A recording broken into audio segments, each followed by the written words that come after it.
Hello, everybody. My name is Jacek Bartosiak. Welcome to Strategy&Future and Geopolitical Futures. Today with me is George Friedman, and we will be talking about our book, the book that we wrote together, the book about space. Hi, George. Hello, and I was honored to write it with you, and you did too much of the work. I think that the idea is because the launch of the book in Poland will be any day now in Polish. So we decided to have to talk a little bit about the concept and the most important issues that we raised in the book. And prior to recording this particular podcast, we decided to start with the most consequential thing that space changes. Is the change of the correlation between maneuver and mass and maneuver. George, please go ahead. Just get started with this topic. As we've talked many times, for me, it's a question more of strategy and tactics. We have divided warfare for a very long time between the strategic level of planning the broad operation and the tactical level of managing the troops that were going into combat or ships or whatever, okay? The kind of weapons that we have now to be particularly emphasized in space will be what we call precision-guided munitions. That is, from space, we can look down at the battlefield, identify targets, and very efficiently eliminate them. Therefore, what has to happen on the ground because of space is a dispersal of the forces. Where previously you could have a division massed to attack, that division will not exist very long when you can view them from space and also attack from various directions. When we used to have fleets, massive fleets, well, you cannot mass the fleet. You have to create a situation not just of redundancy, but more important, a situation where there's dispersal. This not only requires multiple targets, but it's possible in some way to hide. You can hide in the distance. So in the Pacific Ocean, when we talk about China and the United States, one advantage of the United States is it can go deep into the Pacific and disperse. Therefore, locating them and tasking some weapon to attack them is not possible. And therefore, the strategic level devolves down to the tactical levels. Each particular ship, each particular aircraft must now carry out autonomously missions that previously were tasked to larger groups. And that means that the value of Earth-based projects each rises fantastically, because a ship that can carry out multiple tasks simultaneously, well, that's a very expensive ship. Now, from space, this distinction is directly what is needed. It allows space-based weapons to target very efficiently activities on the ground. So what I'm saying is that World War II will not repeat itself.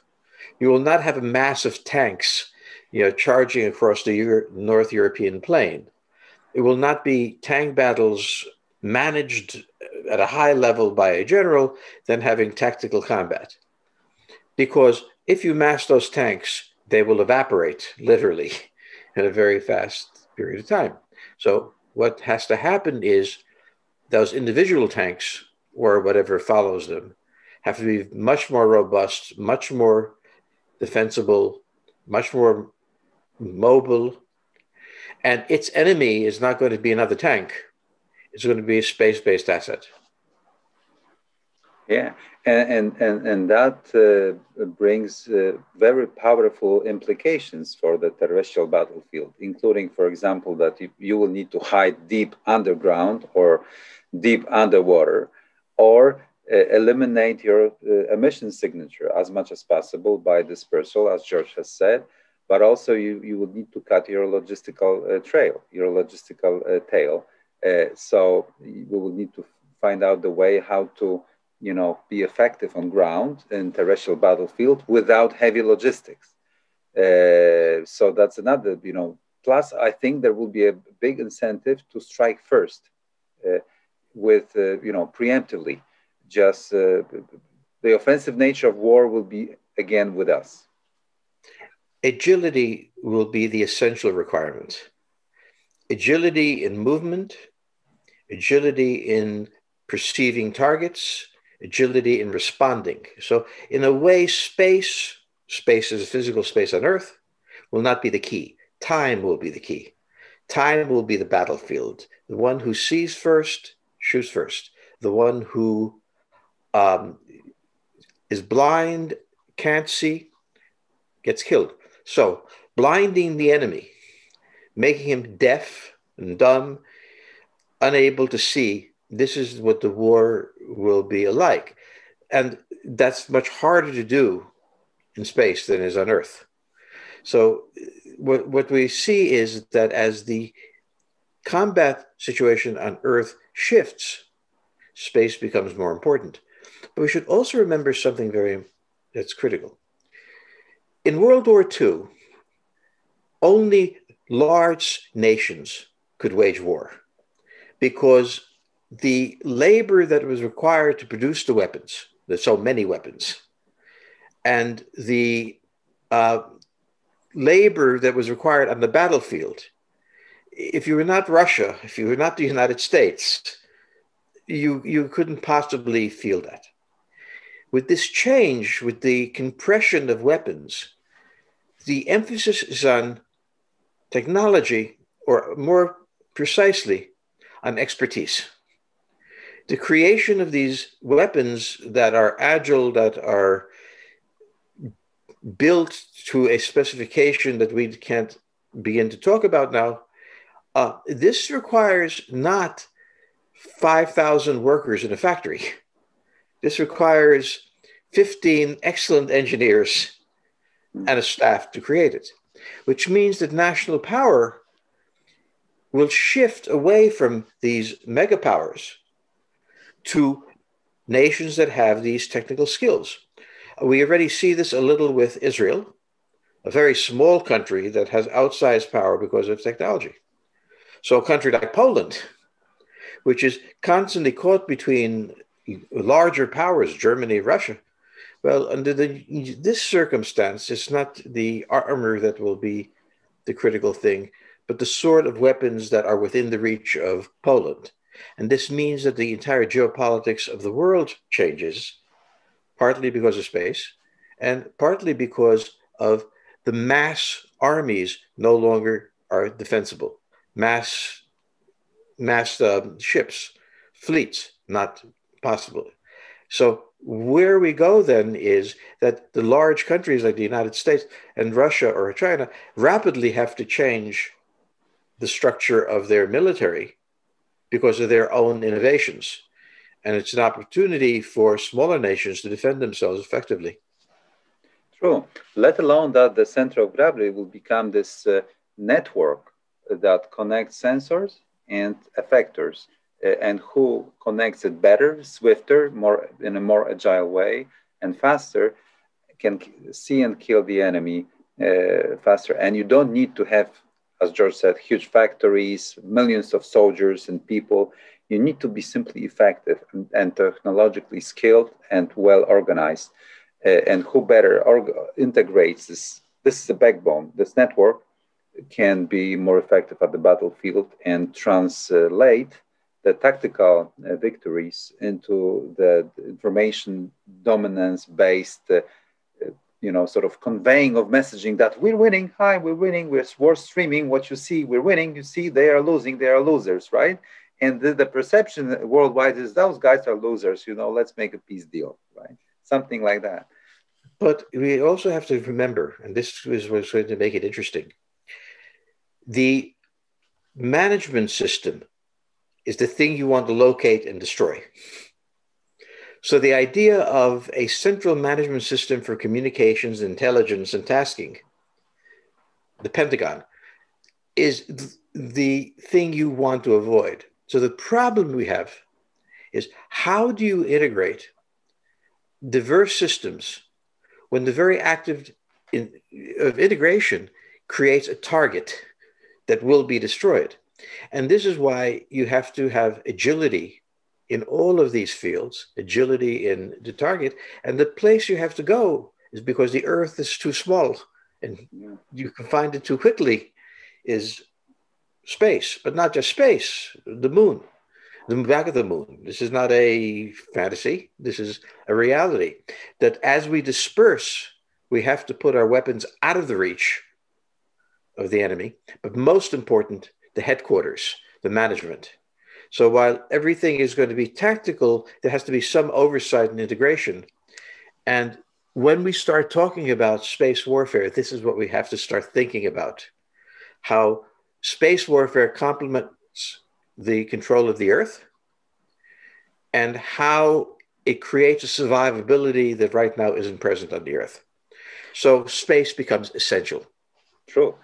And if at the moment, as we speak, it's mostly the low Earth orbit that is hosts most of the satellites, it is already encompassed by the senility, meaning that fires from the surface of the Earth and electromagnetic disruptions can kill the satellites on low Earth orbit.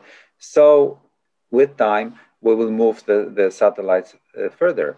With the better optics and stuff, so that they are without reach. And on top of that, if there are real lasers and other weapons, energy directed weapons acting at the speed of light, then the commanding of those will be essential by humans, and humans will go, as George advocated for many years, to the battle stars, probably located at geostationary or calibration points somewhere higher, to control the battlefield and bring in the human intuition. As strategy is still the art, and you need to have some sort of intuition that the robots can't do the job properly, probably. At least this is my proposition, George. I don't know what you think about it. Well, I believe that robots are useful. But warfare requires a level of subtlety and complexity that you can't program. I believe that the battle stars will be the base of the commanders. And I believe also that they will be very stealthy. The battle star will not be sitting up there watching them. Finding them will be difficult. And confusing sensors, confusing radar systems. All of this is going to be fundamental for the survival of Battlestar. As we look at the development of war, the Battlestar will be the heart of the battle. The enemy will be searching for the command center that must exist. The command center will be fighting back, but also you'll see a situation in which new technologies make things invisible. So the idea here is we can make radio waves do strange things. We can make lasers do strange things. But the creation of materials that are inherently stealthy, that are very difficult to see, this will be critical. So as you can see from what I'm arguing, and Jacek is as well, we may differ on robots versus humans in control. Still, we are going to have a revolution in technology of materials and so on and so forth. And that makes it very important for our economies. The funny thing is, living in the United States, we've always seen military technology as driving the economy. In other countries, it has been seen, particularly Russia, as drawing away from the economy. But the things we invented, from the microchip to the internet and so on, the jet aircraft, I mean, all of these things helped the civilian population. So what we're going to see in this transformation of space is commercial opportunities on Earth, as well as commercial opportunities in space. I mean, imagine in space, we will have an entire planet that we don't know what it contains. And every time that human beings have searched for something, it's been extraordinary what they found. So this opens up not only a warfighting capability, but parallel to it, a technology capability, and parallel to that, a planet we've never really. True.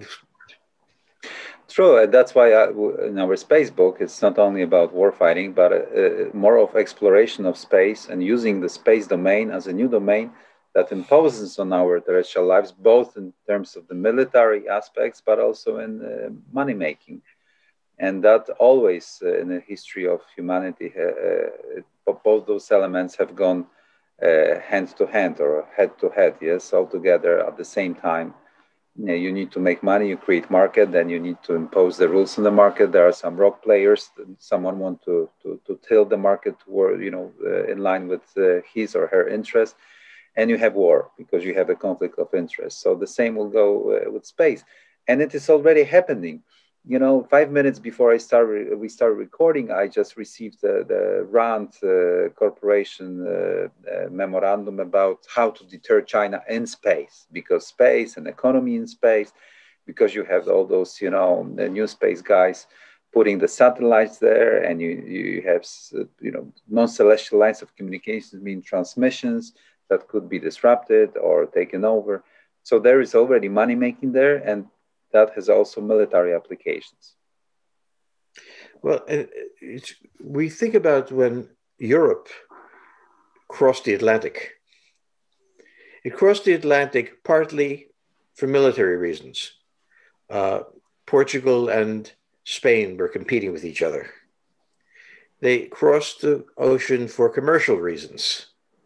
And the commercial reasons fed the military fed the commercial. But I again want to emphasize something that is crucial. For the past, let's say back to Napoleon, we have been focusing national power on size of the workforce and size of the military. If you didn't have that, then you didn't have. I think 1945 marked the end of that age. We've been living through it still. But the more we look at possible wars, like the US-Chinese possible war, okay? The more it depends on technology, the less on manufacturing, and the more it depends on the intelligence of the scientists, and the less on the sergeant who will lead you forward. As that happens, and this is very important, just as Spain and Portugal began the process, and then the English and the French took it over in a different way, okay? We begin this process, say, with the US and China, but others will enter. So this is a situation whenever you have a military revolution, you have a social revolution, and you have an economic revolution. And I think the reason that our book is important is because it understands the idea that space warfare cannot simply be confined to military affairs. It's that, of course, but it opens up the door to new geopolitical realities. And since I'm speaking to a Polish audience about a Polish language book, the question of can Poland yield enough armored divisions to stop the Russians? No, you can't possibly. They have many more. Can you devise idiosyncratic systems to paralyze those tanks? Well, that may be more possible. So Poland has a very large infrastructure of intellectuals, scientists, creators. You don't have 500,000 troops, perhaps. But in this new model, Poland can emerge as a major player. Now, I have written in the past about the emergence of Poland as a major power. You're surrounded by Germany and Russia, neither of whom is imagining the future. So it would be very much, as it happened before in history, the most powerful country sees the least need for innovation. And then a country like Poland comes along and suddenly is in the forefront of this operation and changes history. I've written that I think Poland will do this. And now, as we move forward with the space book, it's clear to me why. And on top of that, there is one great distinction between space domain and ocean and sea domain. You know, basically Mongolia is landlocked and doesn't have access to sea lanes, right? And there is no way it could change it except for dominating Eurasia. But every single country is neighboring space. And the barrier might be overcome only by technology. So there is a great distinction between space and ocean, and technology is standing between them. So I would add something here. Jacek introduces in his book a concept of flows, a very important idea that doesn't exist, which is that everything flows, money, ships, innovation, it flows from place to place. With the pressure building on Earth, global warming perhaps, other pressures building, a flow must redirect itself.